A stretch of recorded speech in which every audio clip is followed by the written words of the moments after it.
So, before you're going to start selling online, such as like third-party sites and other, online marketplaces like Etsy, or you want to go on Coffee or Patreon to do that, or having your own, you know, your own shop in your own website or something. It doesn't matter how you're going to do this. Um, Several things you gotta have beforehand. Make sure that you have all of your paperwork ready, all the documents and stuff that you need, things that you're supposed to do. Like in California, you have to have is a seller's permit before you start selling online. It's for sales tax purposes. That's kind of the reason why. And luckily for now, it's free, but still. Um, just on your state, city, county, province, country and whatnot. You have different rules, but make sure that you're following them. That it's specifying that you have to have is whatever permits. Maybe you have to have is a business license or something, or and this is your first time doing this. I suggest going onto sites like Etsy or something like that and opening your shop with those after you get the correct paperwork that you're supposed to. All right, and several things you got to do. You have to know what you're going to sell ahead of time before you even start doing this. Manufacturer products, or what is going to be your product line. If you're going to have is a print on-demand company that is going to ship it for you, that's cool.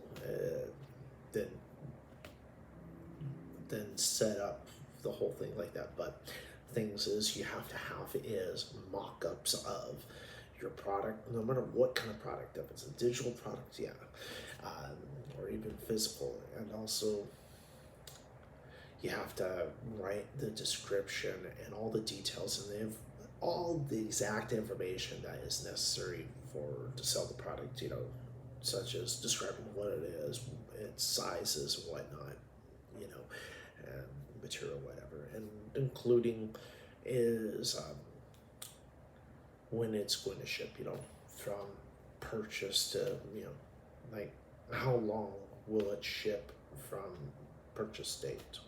And I suggest using like business days instead of saying calendar days, because what if your post office is not open on the weekends or on holidays, so or mail doesn't go on those days, or there's other particular days that it's null and void, you can't post anything or whatever, you can't mail anything, or you're in an area that only has some other form of postage or something like, or delivery service, or could be a lot of reasons, but give the leeway about that. And you should also have is, like I said, mock-ups, photos of it, and have is a very good thumbnail of what you're selling. Look at examples. Go on these kind of sites like Etsy and whatnot, and look through other people's, stores and whatever. See what grabs you. What is most likely going to make you want to click on it. The other thing is actually looking for examples of how to sell stuff. Look at sites like AliExpress, or and all the other clones of it, like Wish and Temu. You'll notice how the thumbnail is, the product image, and they do have good images of the products, and typically they just swipe it from online or from other sites, whatever, because they're selling the same product. So yeah, it's kind of use that as like an example of what to do. I would not have their title of their product or description like how they have they do that is because of search terms. That's why they're trying to grab the most precise searches. You know, somebody that's searching for a particular thing, a description of what it is. They kind of put that in the title. It's stupid, and even the description is also ridiculous about it too at times. But make it more legible so it doesn't seem laughable. Because after all, you're not selling it at that super low price, are you? You want to specify that you have quality, you have, you know, things that other sites don't, that you are able to communicate with your clients.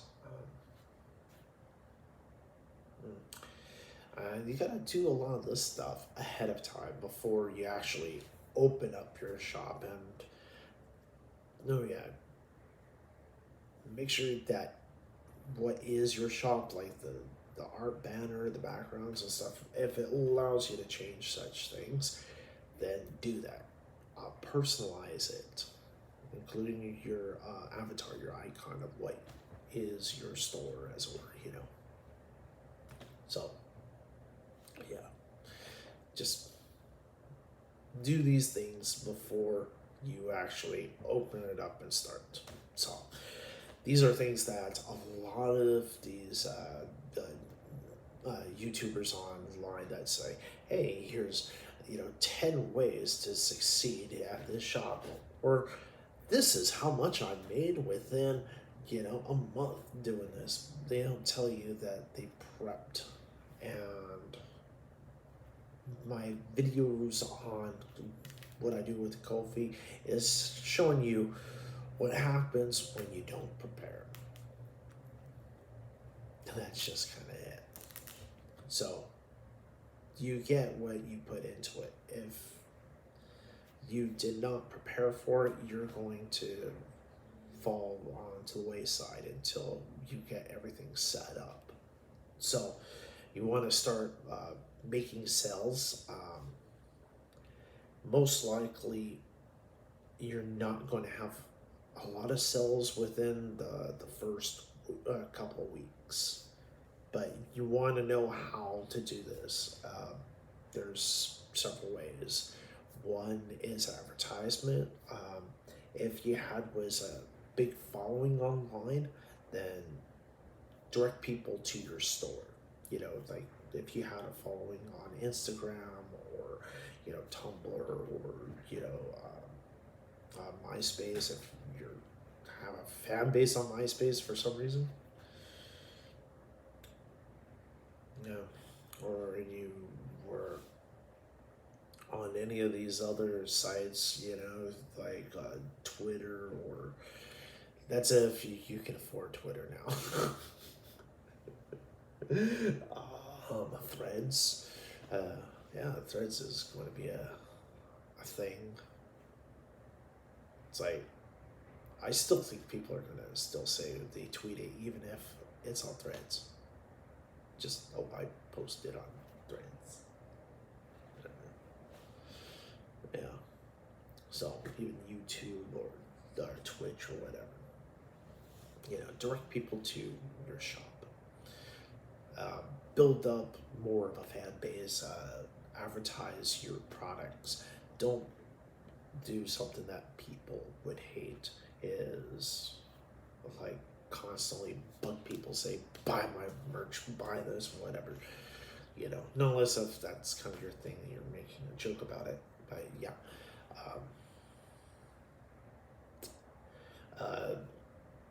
You could also do is pay for advertisement slots, on different platforms, whatever, to, go to your shop, basically, like Etsy, you can do that. But the good thing with stores like Etsy, they work on search engines. Even within their own platform, people will just type in what they're looking for. They're looking for a product, and they will see the list of products, including yours, will be up there. That's within those search terms. And also make sure you have the correct search terms for what it is. because you really want the customers. Other things that people don't realize, that saying that you make the shop for the customer. So basically, you can go with that model, but here's the problem. What kind of store are you? You have to know that ahead of time. Like, what kind of store are you going to have? What is it going to be? Um, and some of them are saying, "Oh, you gotta go with Printify or whatever, as your, just do the same shit, just prints on T-shirts and whatnot." Well, if you do that, make sure it's good quality material, like the shirts and the prints, because each of these print-on-demand companies, are a little bit different with each one of them with their quality. So I suggest, if you're going to do with merch kind of things, then you want to do is product test. Just go with all the different ones and order one unit of each particular one and see which one is the best, who can come up with the best, version of the product that you want. I suggest using that no matter what their price is. Just use it as your supplier and stuff. But I would also suggest is that you at least have your own inventory.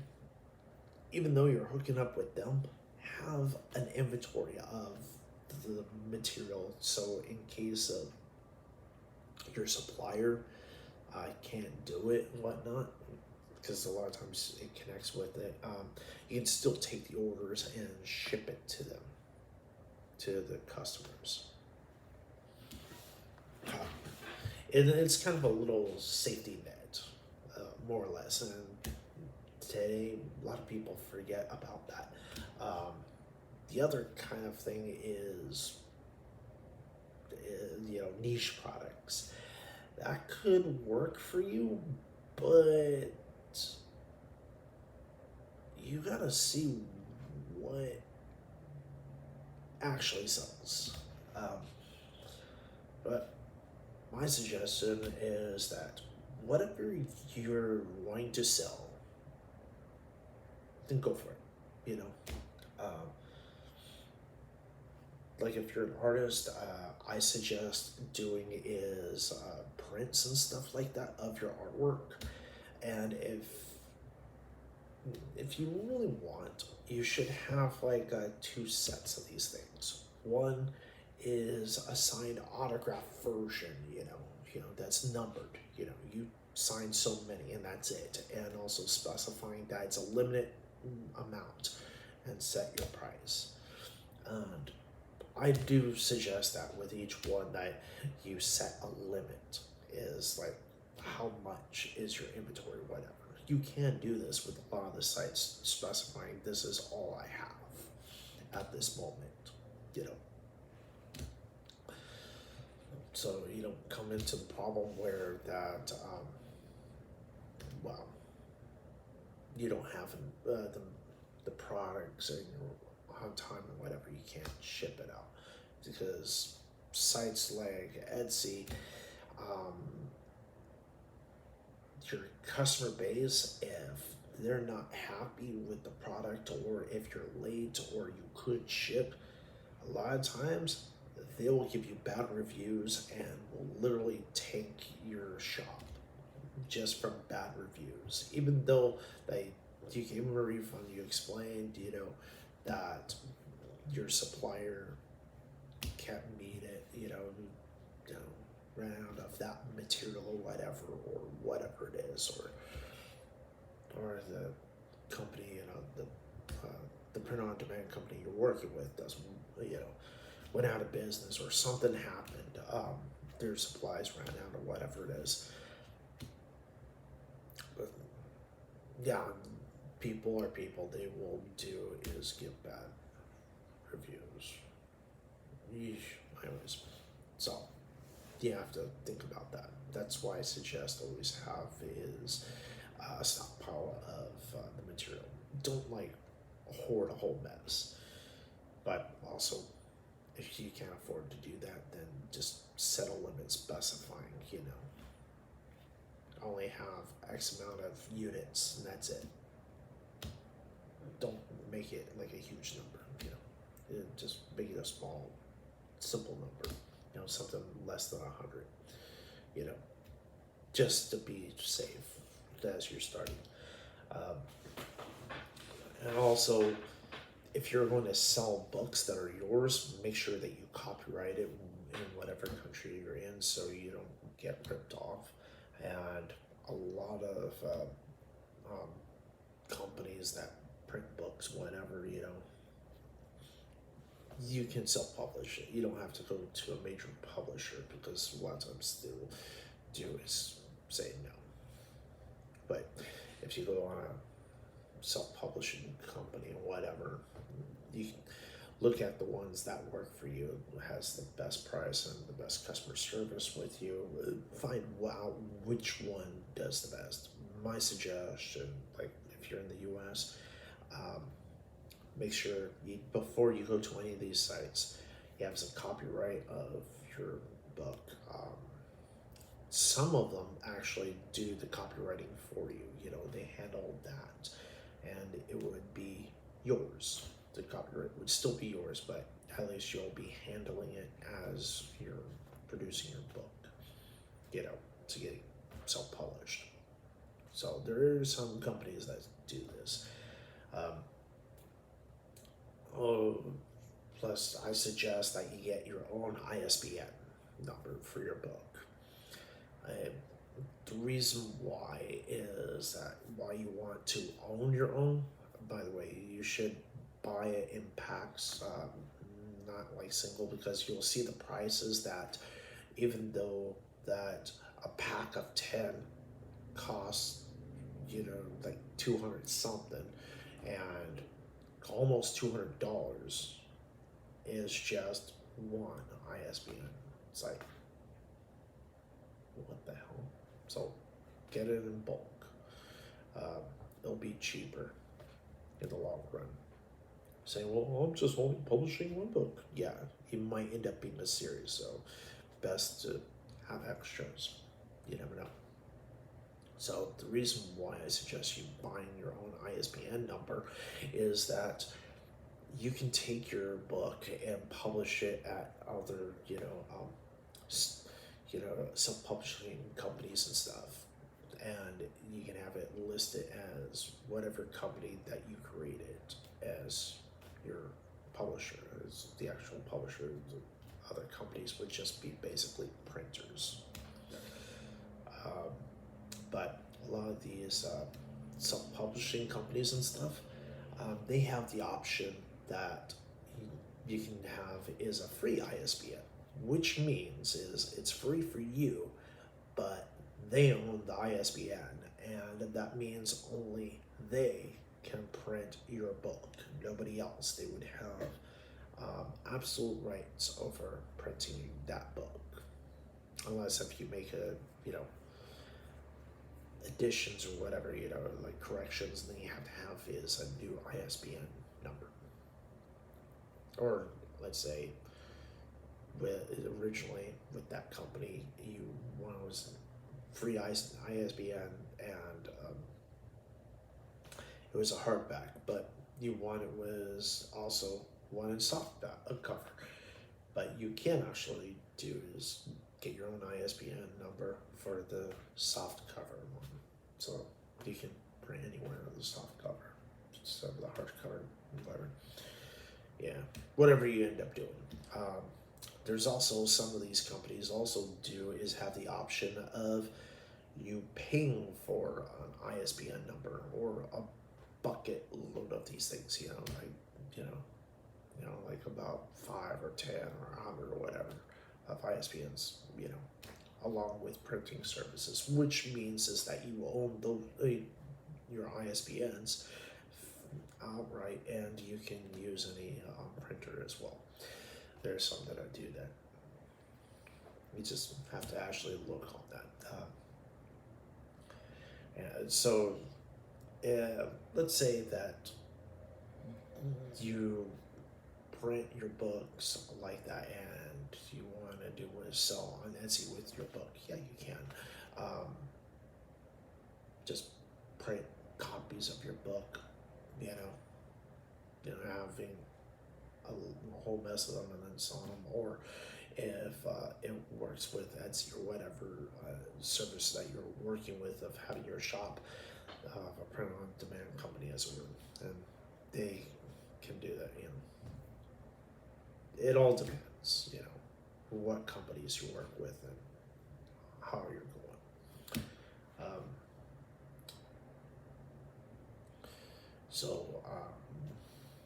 yeah, that's kind of the basics. Just remember your first few months is you're going to be your learning the path, as it were. It's a learning curve. You'll see what works and what doesn't. Okay, here's the thing with the whole thing of I want to sell to make as much money as possible. If that is your concern, then yes, then you want to sell to high-end clients. So basically cater to the higher-end clients of what you're selling and make sure that your products meet the high standards of what it should be and jack up the prices. It's that simple. Yeah, and if you're going for that, but going for that, then go for that, and look at the higher end like stores, online stores and stuff.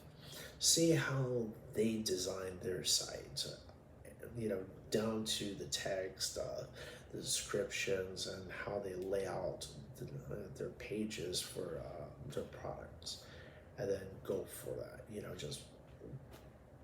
Just emulate them more or less, or you can say straight out copy, but having your own name and stuff, your own business as well. So,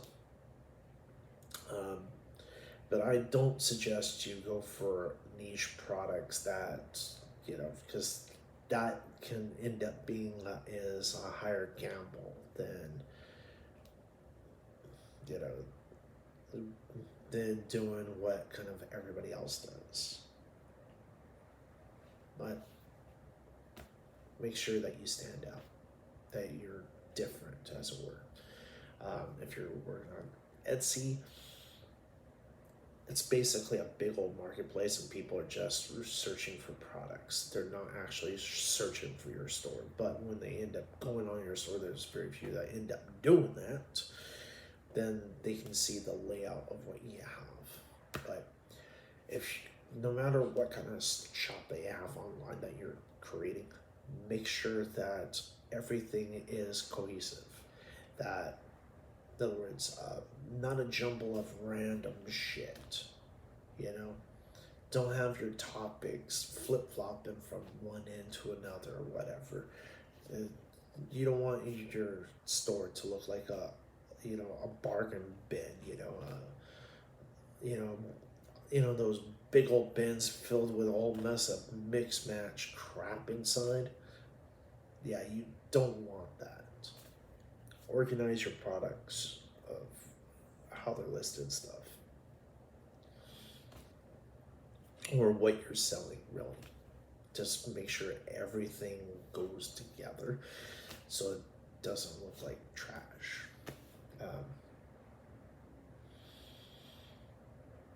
So that's kind of the basics that a lot of these videos that describe about this don't talk about.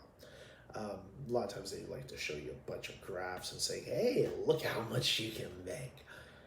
Yeah, you realize that that person has a following and has all these different accounts, and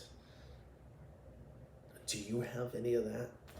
Probably not. So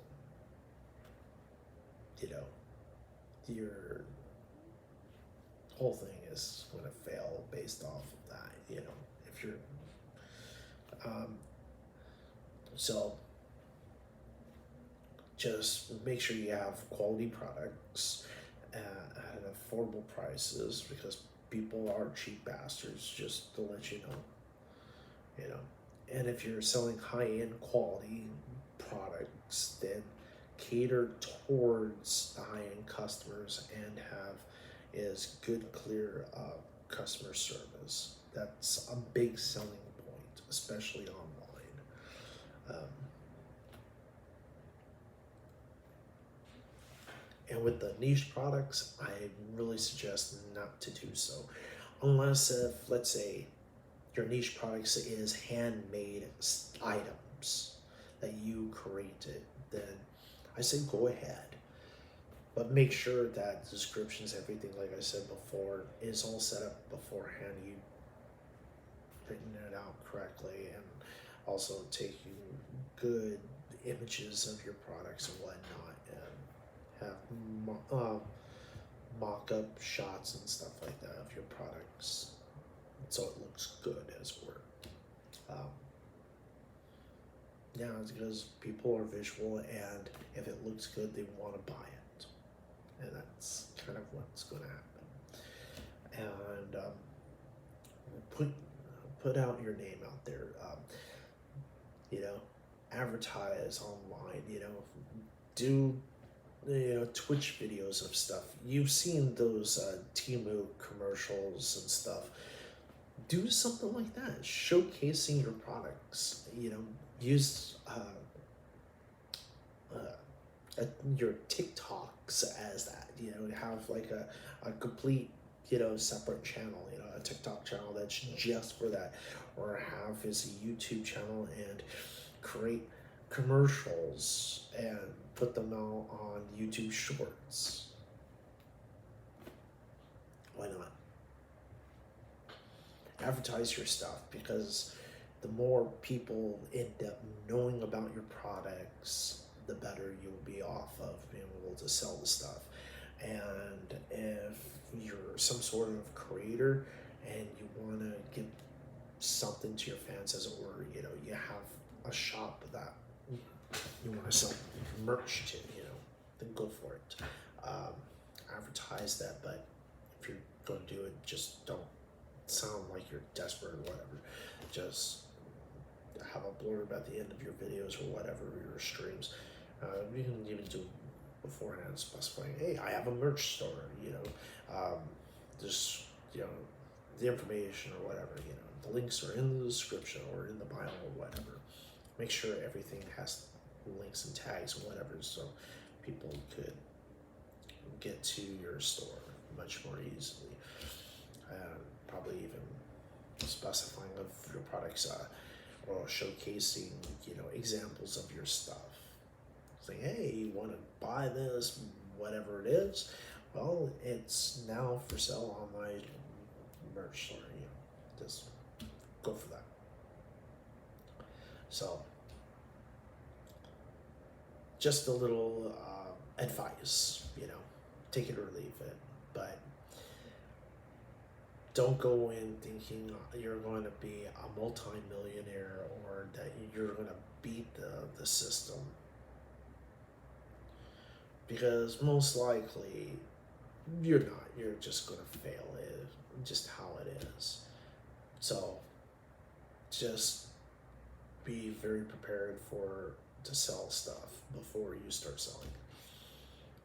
Don't just rush into it, headlong, without preparing for anything, because, well, you'll be doomed to failure if you do that.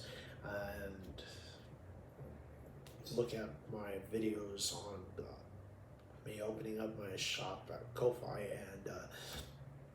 and within my playlist, you'll see how difficult it is when you have a screwed up schedule like mine, where everything's chaotic, especially in my life, and also trying to set up a shop and stuff, and not being fully prepared to do this, even though I know better. And I just wanted to show you this is how hard it is when you're not fully prepared to do so,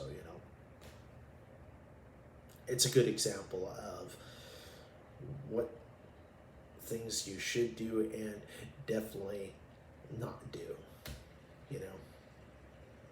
But it's also specifying that, hey, not everyone succeeds at this instantaneously. It's all. Take it as is. Just some helpful advice.